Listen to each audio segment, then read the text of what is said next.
Class 11th physics के इस video में आज बात करते हैं सदिश विश्लेषण से संबंधित कुछ आंकिक प्रश्नों के बारे में। तो देखिए बात करेंगे। एक क्वेश्चन है कि दो सदिश A vector is equal to 3i cap plus 5j cap minus 4k cap तथा B vector is equal to i cap plus 2j cap plus 2k cap दो हमारे पास सदिश दिए हुए हैं।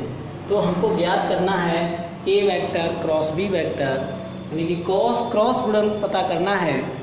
दूसरे में ए वेक्टर तथा बी वेक्टर के बीच का कोण पता करना है। ए वेक्टर और बी वेक्टर के बीच कितने का कोण है।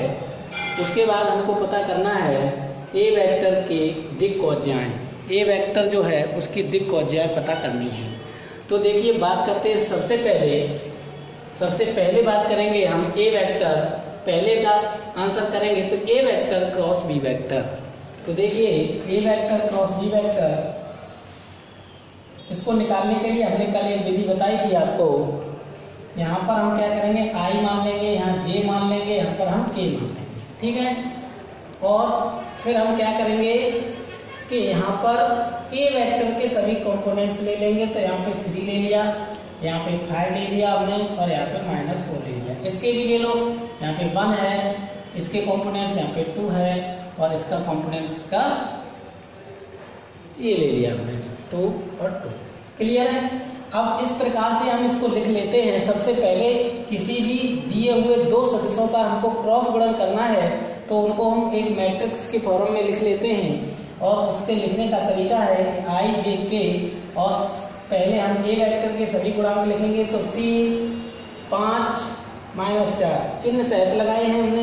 यहाँ पर देखिए 1, यहाँ पर देखिए 2 और यहाँ पर देखिए 2। क्लियर है। तो अब क्या है, अब इसके बाद हम पहले इसको आई को उठाते हैं। आई को उठाए तो आई को हमने बंद कर लिया। इसको बोलते हैं हम, क्या बोलते हैं, पूरी आपकी रो, और ये कॉलम होते हैं, ठीक है। तो हमने आई वाले रो को बंद कर लिया और इस आई वाले कॉलम को बंद कर लिया। तो क्लियर में हमारा जो रह जाएगा, ये हमारे पास रह जाएगा 5। ये देखिए ये है ना, एक मिनट देखिए इस तरीके से ये हमने बंद कर लिया। तो दिखाई दे रहा है कितने, 5 -4 2 2। तो इस तरीके से फिर हमने क्या किया, प्लस लिया पहले, इसको माइनस लेते हैं। तो -j कैप इसको बंद कर लेंगे और इस रो को और जे वाली कॉलम को। तो 5 और 2 बंद कर लेंगे तो 3 रहेगा, माइनस का 4 रहेगा, 1 रहेगा और 2 रहेगा। प्लस में फिर के उठा लेंगे तो के, तो इसको बंद कर लेंगे इस वाले को और इस वाले को। तो ये 3 5 1 2। क्लियर है। तो अब यहाँ से हमको क्या करना है, इसका हमको करना है क्रॉस। तो यहाँ पर आई मान लेंगे और यहाँ पर इसका क्रॉस करेंगे। तो 5 का × 2 करेंगे तो ये 10 और माइनस, और माइनस का इसके साथ करेंगे तो ये माइनस में आएगा, 8 आएगा तो ये प्लस हो जाएगा। इसको हम ब्रैकेट में लेकर के चलेंगे। अब -j कैप इसका इसके साथ मल्टीपल करेंगे तो हो जाएगा 3 × 6, और माइनस का करेंगे तो माइनस माइनस प्लस हो जाएगा और ये आपका 4 हो जाएगा। इसी प्रकार k कैप और इसका करेंगे तो 3 × 6 और इसका इसके साथ करेंगे तो माइनस का 5 हो जाएगा। सॉल्व कर लीजिए। ये हो गए 18 I cap -10 J cap plus 6 - 5 = k cap. यहाँ केवल 1 बचेगा। तो इस तरीके से हमने निकाल लिया A vector cross B vector is equal to 18 I cap -10 J cap plus K cap. ये हमारा आंसर आ गया है। तो अब हम देखेंगे नेक्स्ट क्वेश्चन हमारा, इसमें दूसरा दिया गया है कि हमको निकालना है A vector cross B vector, है ना। निकाल लिया हमने। मोड और निकालना चाहें तो मोड निकाल सकते हैं। इसका मोड में है तो मोड निकालने के लिए क्या करते हैं, इसके सभी गुणांकों का वर्ग करके जोड़ दो। इनको सबको वर्ग करके जोड़ दो। तो इनको वर्ग करके जोड़ दो तो मोड निकल आएगा। तो mode A vector cross B vector का मोड निकालने के लिए इसमें क्या करते हैं, रूट के अंदर सबको इनके गुणांकों को जोड़ देते हैं। ठीक है, 18 का वर्ग कर दो, 18 का वर्ग कर दो यहाँ पर, और यहाँ पर 10 का वर्ग कर दो। ठीक है, तो ये आपका -10 का वर्ग हो जाएगा। और यहाँ पर 1 का वर्ग कर दो, तो यहाँ पर ये 1 का वर्ग हो जाएगा। तो इजिकल टू में ये आपका आएगा 18 का वर्ग कर दो, 18 का कितना गुणा हो जाएगा आपका, 18 का हो जाएगा 324, 10 का आपका 100 हो जाएगा, इसका आपका 1 हो जाएगा। तो जो फाइनल आएगा वो कितना हो जाएगा, 25 और 425। ठीक है, कितना हो जाएगा 425। इसका रूट ले लोगे, तो रूट लोगे तो लगभग इसका रूट जो भी आएगा, जब 525 होगा तो 5 हो जाता, तो इसका जो आएगा 4 से कम आएगा। या आप ऐसे ही लिखा रहना है ना, तो ये आपका आंसर आ जाएगा। उसके बाद नेक्स्ट हमारा है, इसको नोट कर लीजिएगा। उसके बाद देखिए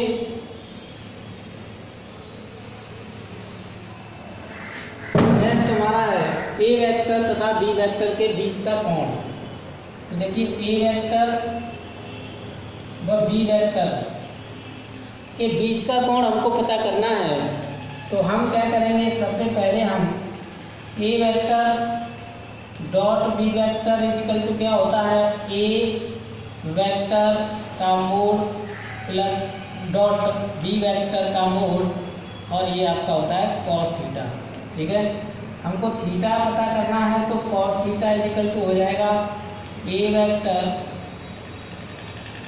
बी वेक्टर का मोड, और ये आपका अपॉन में आ जाएगा। ये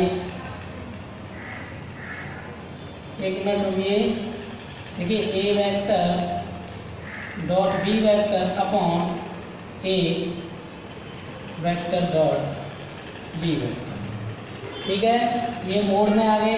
तो ये इस सूत्र से हम इसका थीटा का मान निकाल लेंगे, ए व बी वेक्टर के बीच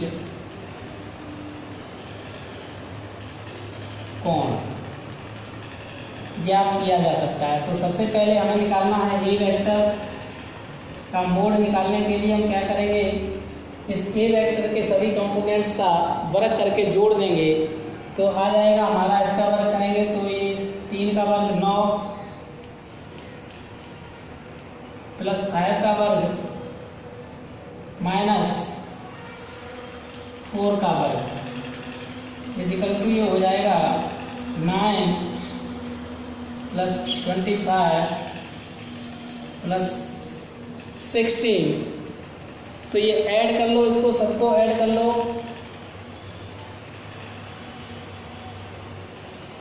तो ये कितने हो जाएंगे, 9 25 25 50 हो जाएंगे। ये कितने हो जाएंगे, 50 रूट के अंदर। ठीक है, तो 25 का तो 5 होता है, और इसके अंदर रूट 2 आ जाएगा, ये आ जाएगा।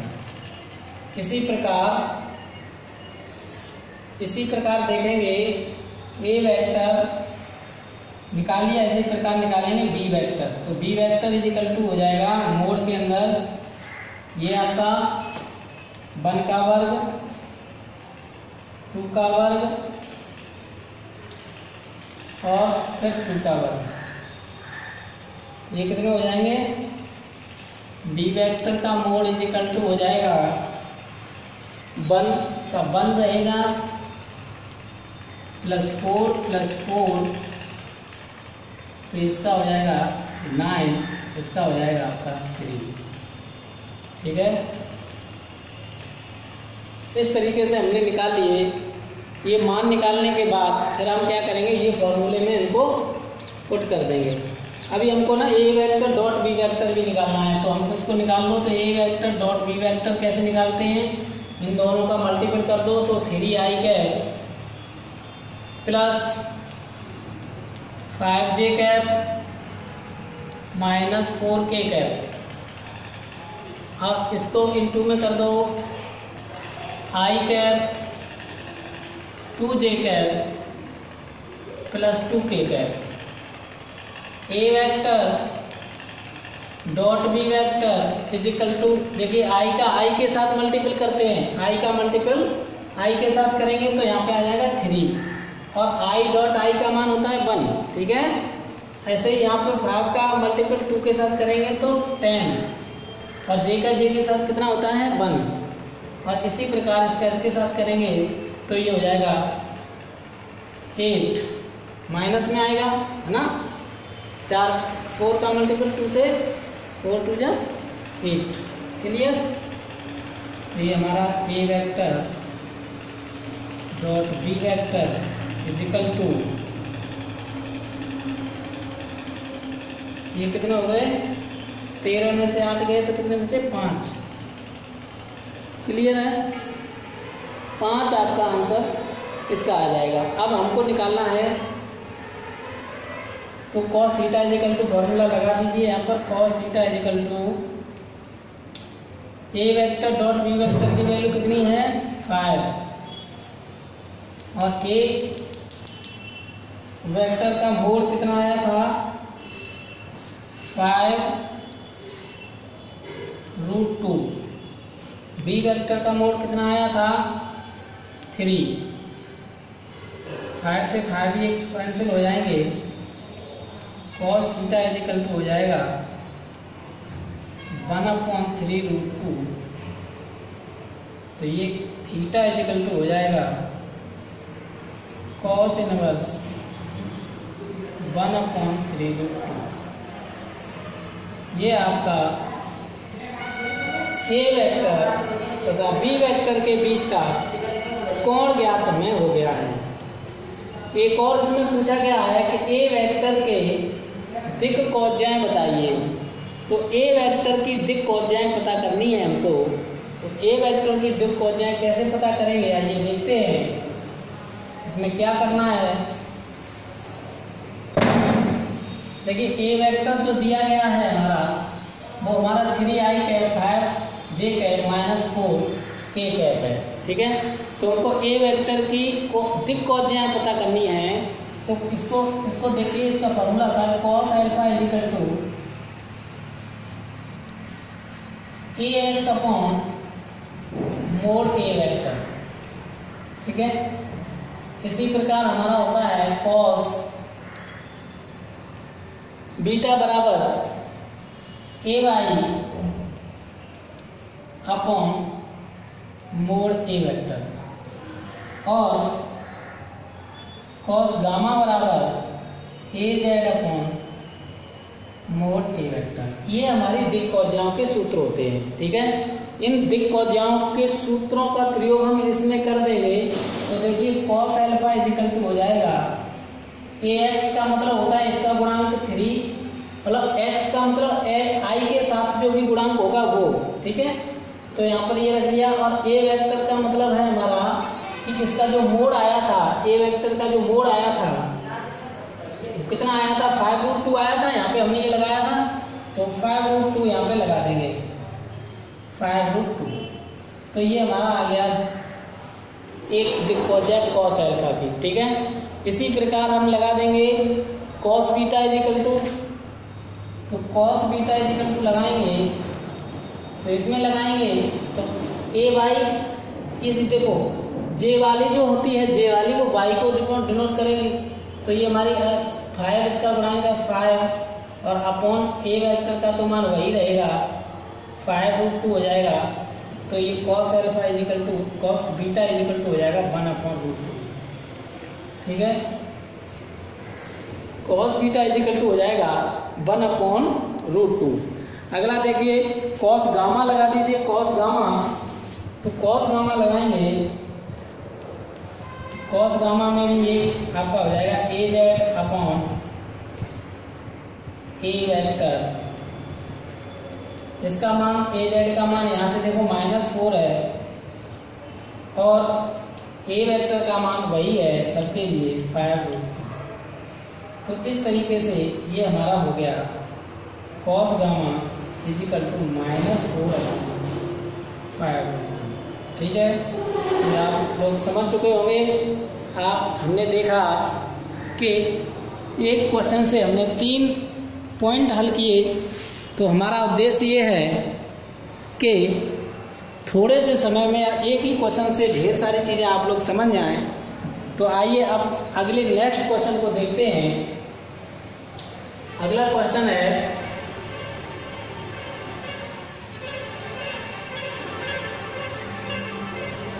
देखिए अगला क्वेश्चन है, सिद्ध करो कि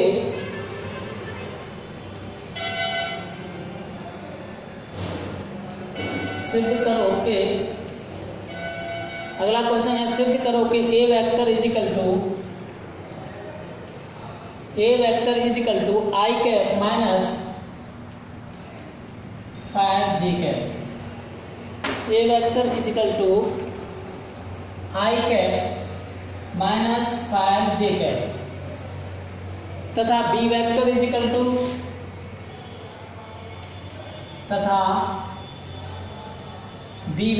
equal to two I cap minus 10j cap एक दूसरे के समांतर हैं। कैसे हैं? एक दूसरे के समांतर हैं। देखिए, जब भी कोई एक सदिश किसी दूसरे सदिश के समांतर होता है तो हमको अगर उनका ए वेक्टर क्रॉस बी वेक्टर निकाल लें तो अगर उनका ए वेक्टर क्रॉस बी वेक्टर 0 आ जाए, ठीक है, तो हम बता देंगे कि ये परस्पर समांतर हैं। तो A vector cross B vector का मान 0 करना है, तो हम यहाँ पर ए वेक्टर का मान निकालने के लिए और क्रॉस का निकालने के लिए हम क्या करेंगे, हम यहाँ पर ले लेंगे आई, यहाँ पर ले लेंगे हम जे और यहाँ पर ले लेंगे हम के। ठीक है, हमने क्या किया, इसका कंपोनेंट ले लिया 1, इसका ले लिया -5, इसका कोई दिया नहीं है के का, तो हमने 0 लगा लिया। बी में देखिए तो बी में आई का कंपोनेंट 2 और जे का -10 और इसका 0 हमने मान लिया, क्योंकि इसमें के का कोई भी घटक दिया नहीं गया है, कंपोनेंट दिया नहीं गया, और इसको इक्वल टू 0 मान लिया ना। समांतर होने की शर्त होती है, ठीक है ना। यदि कोई भी दो सदिश समांतर होंगे तो A vector cross B vector 0 होना चाहिए। तो हम यहाँ से देखिए वही प्रोसेस जो अभी हमने अपनाई थी, ए वेक्टर इसको सॉल्व करेंगे तो इसका -5, यहीं से फिर कर सकते हैं डायरेक्ट। देखिए इसका -5 × 0 और -10 × 0, फिर हम क्या लेंगे -j कैप। तो इसमें देखिए इसका मल्टीपल इसके साथ करेंगे तो 1 × 0 और इसका मल्टीपल इसके साथ करेंगे तो -2 × 0। अब देखिए प्लस में के, तो देखिए ये वाला है तो इसका मल्टीपल इसके साथ करेंगे तो -10, इसका मल्टीपल इसके साथ करेंगे तो माइनस और माइनस के साथ प्लस हो जाएगा और ये 10 हो जाएगा। ठीक है, तो इसका मतलब ये है कि इसका जो आंसर है वो कैसा आना चाहिए, 0 आ जाए। तो ये देखिए हमारा जो आंसर है वो देखिए इसमें भी 0 आ रहा है, इसमें भी 0, इसमें भी 0, इसमें भी 0 और ये 10 में से 10 तो 0। तो इसका मतलब A vector cross B vector is equal to 0 है। यहाँ पे हमने A vector cross B vector की वैल्यू निकाली थी, ठीक है। तो A vector cross B vector की वैल्यू हमने निकाल ली। चलिए ऐसे लिख लेते हैं इसको, तो ये हमारा आ गया 0, ठीक है ना। तो ये जो 0 आ गया इससे अतः ए वेक्टर व बी वेक्टर परस्पर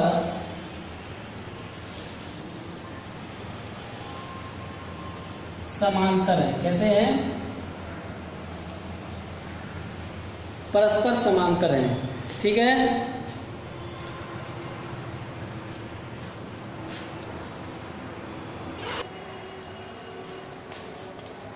नेक्स्ट क्वेश्चन देखिए, यदि दो वेक्टरों का परिमाण 3 से 4 हो तथा उनके स्केलर गुणनफल का परिमाण 6 हो तो दोनों वेक्टरों के बीच का कोण ज्ञात कीजिए। तो आइए बात करते हैं इस क्वेश्चन के सॉल्व करने की। तो देखिए इसमें वेक्टरों के परिमाण दिए हुए हैं। इसका मतलब मान लीजिए दो वेक्टर हैं, ए वेक्टर डॉट बी वेक्टर, और इसका स्केलर गुणन का फॉर्मूला होता है ए बी कॉस थीटा। यहाँ से थीटा इक्वल टू निकालना है A vector dot B vector upon A B. ठीक है ना। इस क्वेश्चन में दिया गया है कि जो इसका परिमाण है, तो ए वेक्टर का परिमाण आपका ए है और बी वेक्टर का परिमाण बराबर बी है। इसको हमने मान लिया 3, इसको दिया है 4। ठीक है, तो इसका ए भी यहाँ पे लगा दीजिए और ए वेक्टर का दोनों गुणनफल का परिमाण आपका दिया हुआ है A vector dot B vector is equal to 6। तो theta is equal to cos theta is equal to लगा देंगे 6 अपॉन 3 इंटू 4। ठीक है, तो ये देखिए cos theta is equal to आ जाएगा 1/2। cos theta is equal to आ जाएगा 1/2 1/2 cos। अब देखिए cos की लाइन में 1/2 कितने का होता है? cos 60 डिग्री का। cos से cos कट जाएगा तो थीटा की वैल्यू आ जाएगी 60 डिग्री। तो इस तरीके से हमने सॉल्व किया है इस क्वेश्चन को। उसमें हमने A vector dot B vector is equal to A B cos theta लिया, जिसमें आपका स्केलर गुणनफल का परिमाण 6 दिया था, ए वेक्टर का मान 3 दिया था, बी वेक्टर का परिमाण 4 दिया था। तो cos theta is equal to हमने इसको ए बी को अपॉन में लेकर के इसको सॉल्व किया, थीटा इज इक्वल टू आपका 60 डिग्री बन गया है। तो देखिए स्क्रीन पर एक नया क्वेश्चन आपके दिखाई दे रहा होगा। इसमें P का वह मान ज्ञात कीजिए जिसके लिए vector A vector is equal to 2i cap plus 2j cap plus pk cap, B vector is equal to 2i cap minus 3j cap plus k cap. यहाँ जो P कांस्टेंट दिया हुआ है उसका हमको मान निकालना है। कब? जब ये परस्पर लंबवत हों, है ना। दिया गया है कि ये परस्पर लंबवत हों, तो लंबवत की जो कंडीशन होती है वो होती है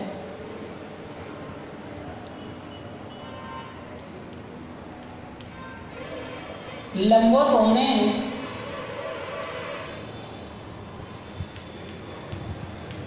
पर A vector dot B vector is equal to 0 होना चाहिए। A vector dot B vector is equal to 0 होना चाहिए। तो देखिए ए वेक्टर की वैल्यू हमारे पास है 2i cap plus 2j cap plus pk cap. यहाँ पर देखिए दूसरा है B vector 2i cap minus 3j cap plus k cap is equal to में क्या है 0, क्योंकि ये लंबवत होने की शर्त होती है, या लंबवत होने पर किसी भी एक वेक्टर का डॉट प्रोडक्ट दूसरे वेक्टर से कराएं तो मान 0 आ जाए तो वो दोनों परस्पर लंबवत होते हैं। तो यहाँ पर हम बात करेंगे, इसका मल्टीपल कर लीजिए, तो इसके 2 का 2 के साथ करेंगे तो 4 और इसका 1 हो जाएगा। इसका मल्टीपल इसके करेंगे तो माइनस का 6, इसका इसके साथ करेंगे तो प्लस का p इजिकल टू 0। हमेशा इसमें जो मल्टीपल करते हैं तो हमेशा सेम का i के साथ कर दिया करो, j का j के साथ कर दिया करो, p का k के साथ कर दिया करो। मैंने पहले डेरिवेशन में भी आपको समझाया था। तो अब यहाँ पर ये देखिए कितना हो गया 4 minus 6 plus p is equal to 0, यहाँ पे माइनस के 2 प्लस पी इजिकल टू 0, तो पी इजिकल टू 2। ठीक है, माइनस का है तो ले जाएंगे तो प्लस का हो जाएगा। तो पी की वैल्यू आपकी 2 आ गई। इसका मतलब जो मान पी का दिया गया था वो हमारा 2 होगा।